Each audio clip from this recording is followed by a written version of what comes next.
Hello friends, कैसे हैं आप सभी। आपका हमारे YouTube channel chemistry point by doctor CV sir में स्वागत है।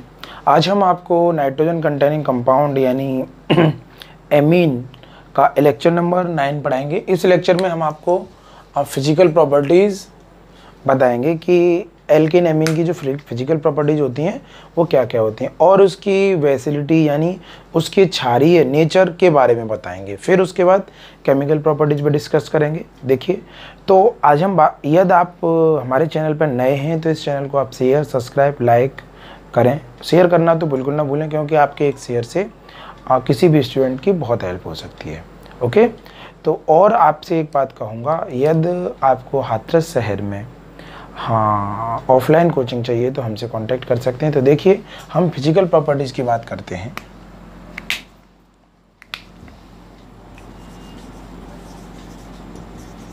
Physical properties of alkyl amine.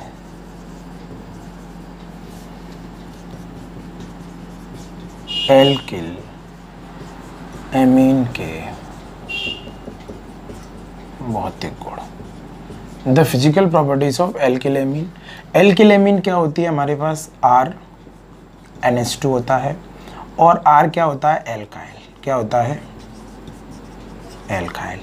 R का जो जनरल फार्मूला होता है वो होता है CnH2n+1। अब इसी के अकॉर्डिंग हमारा पूरा इसका जनरल फार्मूला बन जाता है CnH2n+1 NH2। इसके जो कंपाउंड बनेंगे, सबसे पहला है CH3NH2, उसके बाद है n बराबर 2 लगाइए CH3CH2 NH2, इसके बाद n बराबर 3 लगाइए CH3 CH2 CH2 NH2। Okay, that is methylamine, methylamine, ethylamine और प्रोपाइलेमीन, प्रोपाइलेमीन। ठीक है, तो ये एमीन है हमारे पास 3 टाइप्स की। अगर हम इसकी बात करें तो फिजिकल प्रॉपर्टीज़ में किस पे बात चलेगी, इसके कलर पे बात चलेगी, इसकी स्मेल पे बात चलेगी और इसके बॉइलिंग पॉइंट पे बात चलेगी और इसके सॉल्युबिलिटी पे बात चलेगी। यही बात चलती है और कोई बात नहीं होती। सबसे पहले मैं बात करूं यहाँ पे, यानी इसके कलर की बात करूं तो इट इज़ कलरलेस। ये कैसी होती है, इथाइल एमीन। अगर मैं alkyl amine, it is colourless. Alkyl amine is colourless, is colourless, यानी यह रंगहीन होते हैं। ये कैसे होते हैं, रंगहीन होते हैं। ये कैसे होते हैं, कलर में, कलर रंगीन होते हैं। ये तीनों प्रोडक्ट कैसे, कलरलेस हैं। ओके, अगर नंबर ऑफ कार्बन ज़्यादा इंक्रीज होते हैं तो कलर पर कोई इफेक्ट पड़ता है। अगर दूसरी बात करें, हम यहाँ दूसरे पॉइंट की बात करें, दूसरा पॉइंट क्या है, यानी it is flammables, it is inflammable, inflammables gas.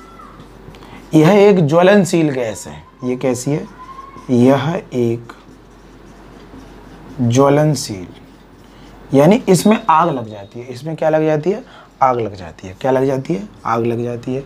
दूसरी बात करें,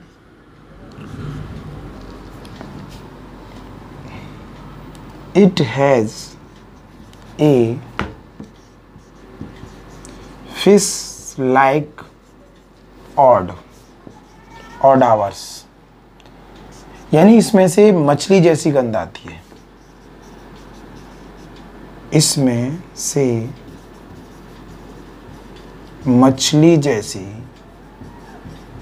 गंध आती है। जैसी मछली बोले तो फिश, फिश में जो स्मेल आती है वही स्मेल इसमें से आती है। ओके, अगर हम चौथे पॉइंट की बात करें, इसके बॉइलिंग पॉइंट की बात करें, तो इसका बॉइलिंग पॉइंट अगर हम, इट इज बॉइलिंग पॉइंट,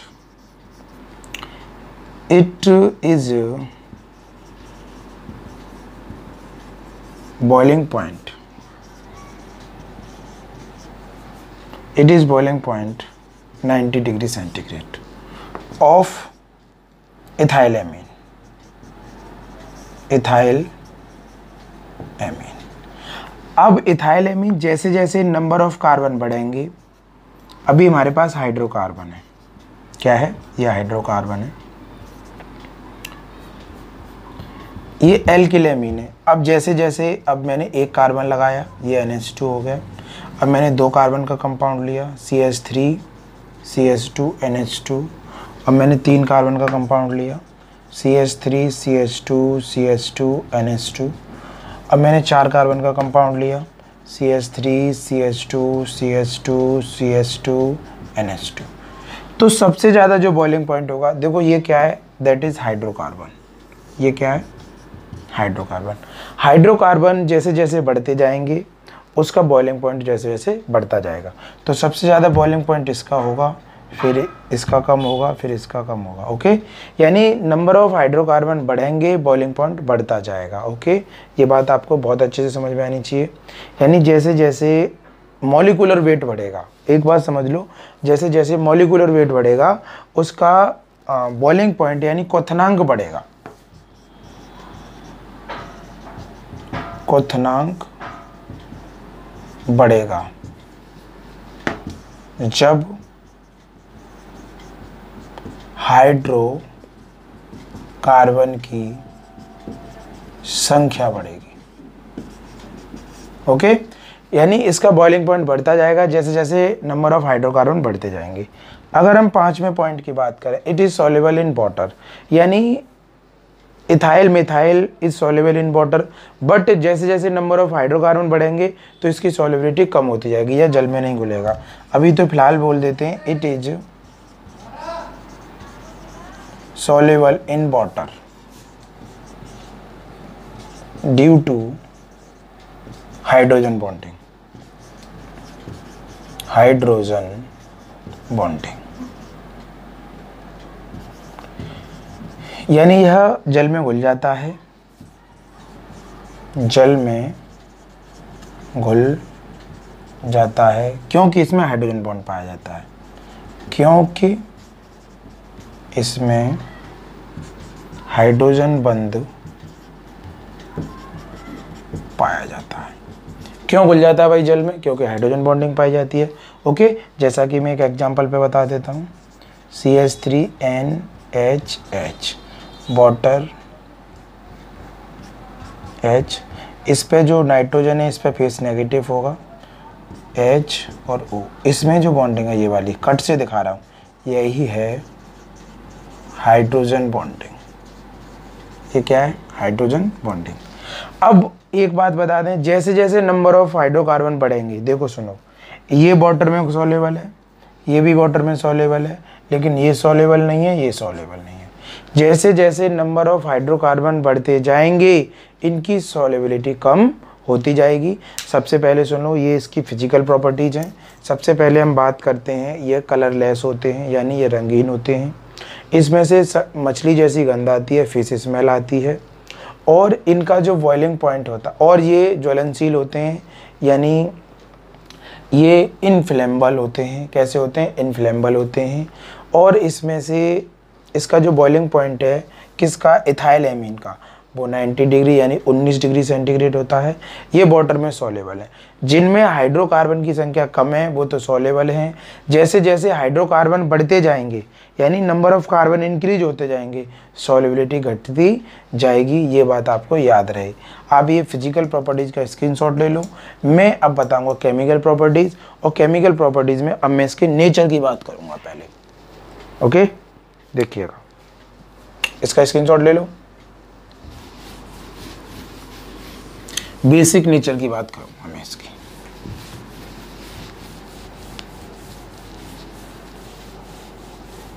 क्योंकि रिएक्शन की, केमिकल रिएक्शंस की जो प्रॉपर्टीज हैं वो इसी पर डिपेंड है।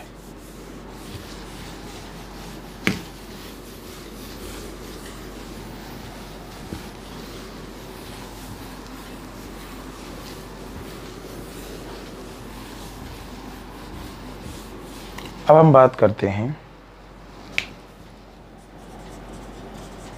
Basic nature of alkyl amine. Basic nature of alkyl amine.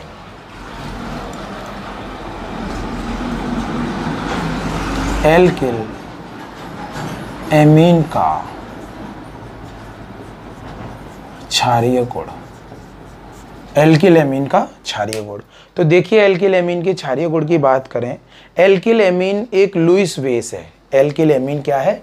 Lewis base है। अब हम बात करें, एक तरफ तो हमारे पास अमोनिया है NH3 और एक तरफ है RNH2, इसे बोलते हैं अमोनिया, ये अमोनिया है और ये है एल्किल एमीन, एल्काइल एमीन, ये क्या है? Alkyl amine. अब लोन पेयर इसके पास भी होता है और लोन पेयर इसके पास भी होता है। अब बात आती है कि सर लोन पेयर क्यों होता है? तो देखिएगा, नाइट्रोजन का एटॉमिक नंबर 7 होता है और इसका 2,5 होता है। इसे ऑक्टेन कंप्लीट करने के लिए 3 इलेक्ट्रॉन की ज़रूरत है, तो इस पे चार्ज -3 होता है। अब इससे मुलाकात करने के लिए हाइड्रोजन आया, इसकी आउटर सेल में 1 इलेक्ट्रॉन होता है, इस पे प्लस होता है। जब ये दोनों कंपाउंड बनाने गए तो ये इस फॉर्म में थे, तो ये चार्ज इधर और ये चार्ज इधर, तो क्या बन गया? NH3, ये बन गया अमोनिया।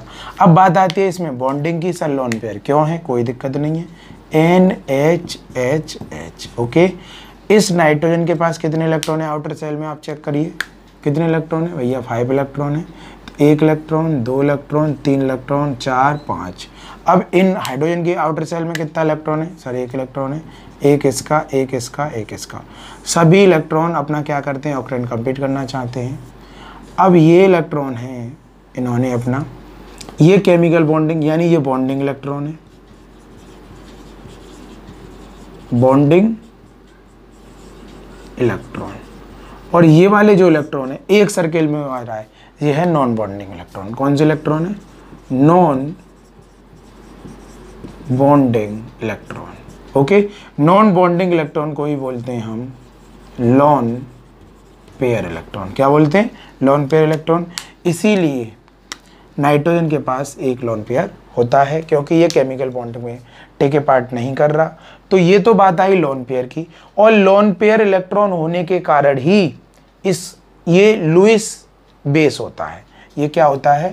लोन पेयर इलेक्ट्रॉन के कारण, इसके कारण ये दोनों ही क्या होते हैं? ये लुईस बेस होते हैं। क्या होते हैं भाई? लुईस बेस होते हैं। क्या होते हैं? Lewis base.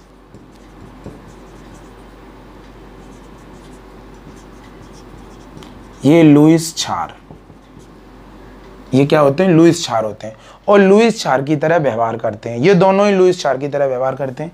चलो, बेस का मतलब है OH देना। चलो बात करते हैं ये लुईस बेस की तरह क्यों। ये बात तो समझ में आ गया कि ये लुईस बेस क्यों है, क्योंकि इनके पास लोन पेयर है। और लोन पेयर क्यों है वो रीजन मैंने इधर समझाया। नाइट्रोजन के आउटर सेल में 5 इलेक्ट्रॉन होता है, इसे 3 इलेक्ट्रॉन की जरूरत है, तो ये नाइट्राइड बनाता है। हाइड्रोजन के आउटर सेल में 1 इलेक्ट्रॉन होता है, तो ये हाइड्रोनियम आयन बनाता है। ओके, हाइड्रोजन ये प्रोटॉन बन जाता है। तो जब ये ऑक्टेन कंप्लीट ये तीनों इलेक्ट्रॉन शेयर करते हैं तो 2 इलेक्ट्रॉन रह जाते हैं, जिनको नॉन बॉन्डिंग इलेक्ट्रॉन बोलते हैं। और नॉन बॉन्डिंग को ही हम लोन पेयर बोलते हैं और हिंदी में बोलते हैं इसे एकाकी इलेक्ट्रॉन। क्या बोलते हैं? एकाकी इलेक्ट्रॉन। ओके, आई होप ये बात आपको समझ में आई होगी। अब बात ये आती है कि इनकी जो प्रकृति है वो कैसी होती है? बेस फॉर्म में होती है। अब क्यों होती है, रीजन समझें। हमारे पास NH3 है, चलो NH3 में हमने वाटर डाला, तो इसके पास लोन पेयर है, ये हाइड्रोजन को मतलब ये इसे ग्रहण कर लेगा हाइड्रोजन को। तो ये क्या बनाने वाला है? एक बात को समझें, मैं एक स्पेसी बता देता हूँ तुम्हें। यहाँ ये NH3 और ये HOH, इस पर नेगेटिव, और ये इलेक्ट्रॉन खींच लेगा और इस पर पॉजिटिव। तो ये लोन पेयर है, ये लोन पेयर इसको डोनेट कर देंगे, यानी ये लोन पेयर इस पे आ गया। तब ये लोन पेयर इस पे आया तो यहाँ बन जाएगा NH4 और इस पे आ गया पॉजिटिव साइन, और बेस पॉजिटिव को किसकी ज़रूरत है? नेगेटिव की। ओके, तो ये बन गया। अगर इसको हम डिजॉल्व कर दें, इसको हम हीट करें थोड़ा सा, H+ और OH- में टूटेगा। और बेस क्या होते हैं? जो OH- देते हैं। OH- दे रहा है, दैट इज बेस। तो किसका व्यवहार कर रहा है?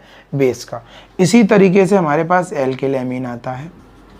एल्किल एमीन ये होता है, और इसको भी अगर वाटर में डालें नो प्रॉब्लम, इस पे पॉजिटिव चार्ज आएगा, इस पे नेगेटिव।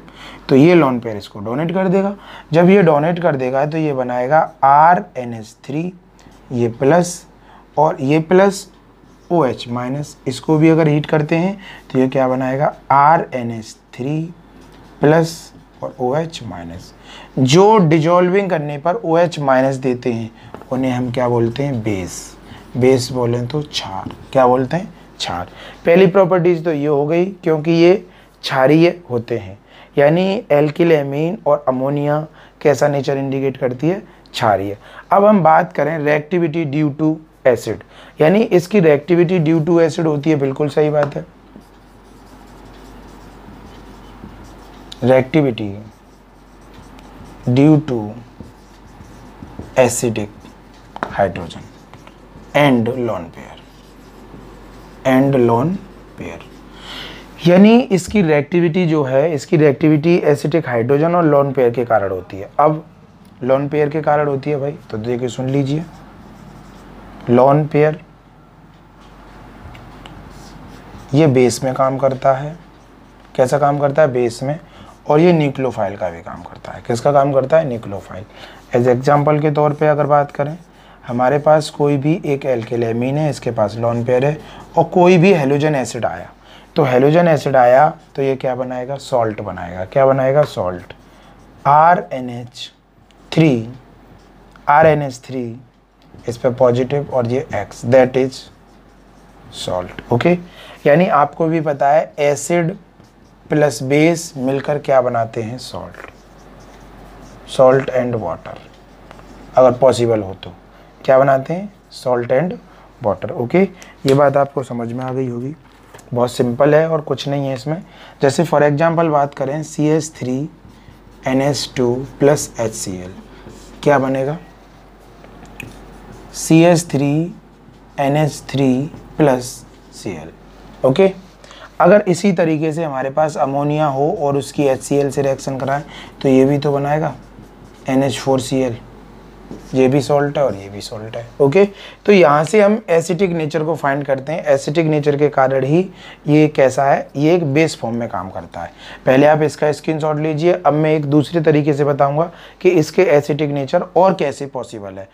यानी आई इफेक्ट एक होता है हमारे पास प्लस आई इफेक्ट, जिसको हम इंडक्टिव इफेक्ट बोलते हैं, यानी प्रेरित प्रभाव। इसका स्क्रीनशॉट ले लो फटाफट से। ओके,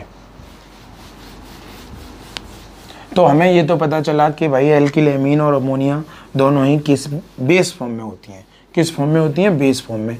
अब हमारे पास जो एमीन है भाई वो एमीन 3 टाइप्स की है। अब एमीन एक तो गैस फेस में होती है और एक कौन सी फेस में होती है लिक्विड फेस में होती है। तो दोनों में अब क्या है आई इफेक्ट। सबसे पहले तो हमें इंडक्टिव इफेक्ट पढ़ना है, ये GOC में पढ़ाया जाता है 11th क्लास में, तो थोड़ा सा ही बताऊंगा मैं।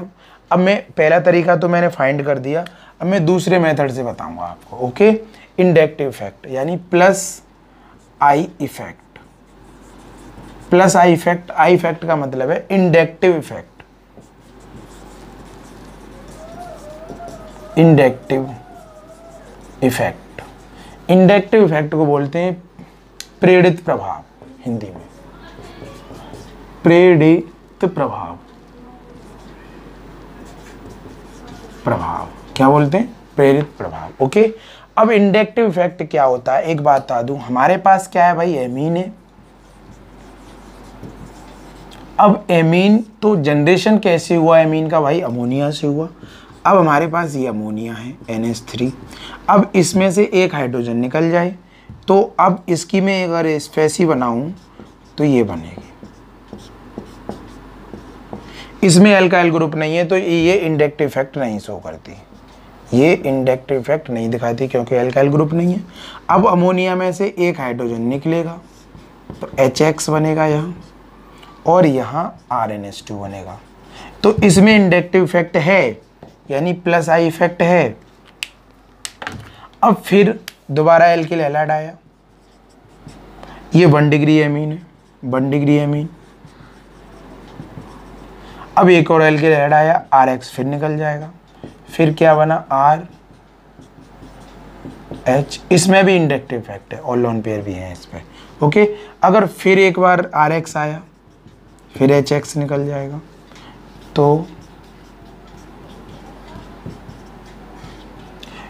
इसमें ये भी प्लस आई इफेक्ट दिखाएगा और ये भी प्लस आई इफेक्ट दिखाएगा।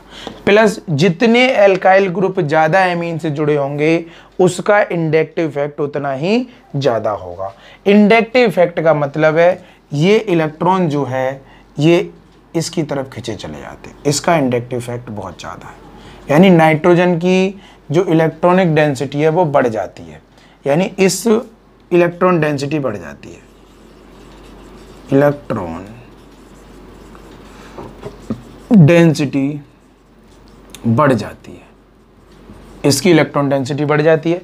तो अब अगर इंडक्टिव इफेक्ट क्या है, यानी नाइट्रोजन एल्काइल ग्रुप को अपनी ओर खींचती है, तो जितने ज़्यादा एल्काइल ग्रुप होंगे ये लोन पेयर उतने ही आसानी से डोनेट किया जा सकता है। जब लोन पेयर डोनेट किया जा सकता है तो ये किसका काम करेगा, एज ए बेस। ये भी यहाँ एज ए बेस की तरह काम करेगा और ये भी एज ए बेस की तरह काम करेगा, एज ए बेस। अब ये भी एज ए बेस की तरह काम करेगा भाई, बेस। अब बात करते हैं कि अब इसके ऑर्डर की बात करें हम। अब यहाँ पे हमारे पास दो कंडीशन बन जाती हैं फ्रेंड्स। कितनी कंडीशन बन जाती हैं, दो। अब ये जो एमीन है हमारे पास, चाहे तो 1 डिग्री हो, चाहे वो 2 डिग्री हो, चाहे वो 3 डिग्री हो, इसके दो फेस होते हैं। कितने फेस होते हैं, दो फेस होते हैं। एक तो गैस फेस होता है और एक लिक्विड फेस होता है। गैस फेस यानी गैसीय अवस्था में,